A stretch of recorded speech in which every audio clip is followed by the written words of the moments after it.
помагаш на майките, те помнят до края на живота си, защото това е най-важният ми момент. Избрах професията акушерка, защото за мен това е най-хубавата професия. Най-много може да се отдадеш буквално на живота. Трябва да отиваш с усмивка на работа и да се тръгваш с усмивка. Трябва, когато се прибереш, да бъдеш удовлетворен от нещо, което ти си свършил. Че си бил част от живота на някой. Дали ще си акушерка или медицинска сестра или някакъв друг вид медицинско лице. Трябва да се помага на хората, защото те разчитат на нас. Трябва да има повече като нас. И трябва да бъдем в България. Рентгеновият лаборант е човекът, който отговаря за всички видове образни изследвания. Това е лицето, което изпълнява изследването, за да може след това лекарят рентгенолог да разчете изследването и да бъде поставена съответната диагноза. Избрах професията на рентгенов лаборант, защото за мен най-важно е да съм важна част от лечението на пациентите. А за лечението на пациентите, поставянето на диагнозата е първата стъпка към този процес. Работя с различни видове съвременна, модерна апаратура и не на последно място, защото ми предлага възможността да се сблъсквам с различни спешни състояния в медицината. Работя в клинична лаборатория, аз съм старшата лаборантка. Зад мен е апарата за хематологични изследвания, кръвните картини. От другата част от изследванията отиват към апарата за коагулации с тези сини проведчици.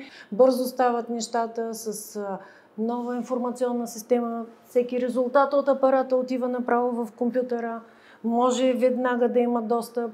Намираме се в салона по кинезитерапия и се занимаваме с раздвижване на пациенти след оперативни интервенции, след инсулти.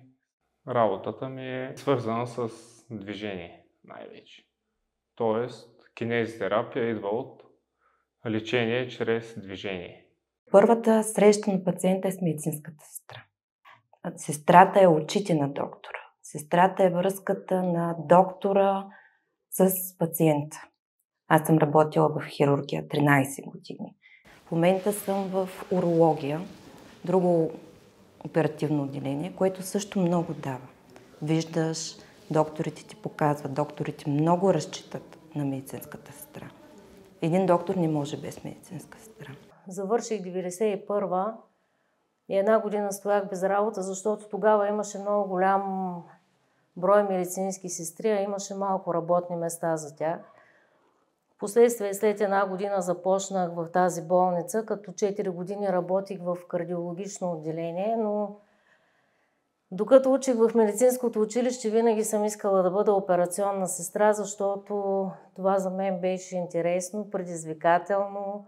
През годините имах късмета да специализирам в София болнична хигиена, превенция и контрол на вътреболничните инфекции, което в моята работа специално е много полезно, защото тук е мястото, където са най-инвазивните процедури. Имах късмета също да специализираме в Белгия. Нещата, които там могат да се видят, имаш чувството, че си на изложба, където работят най-добрите специалисти с най-добрите консумативи и правят най-доброто за пациента.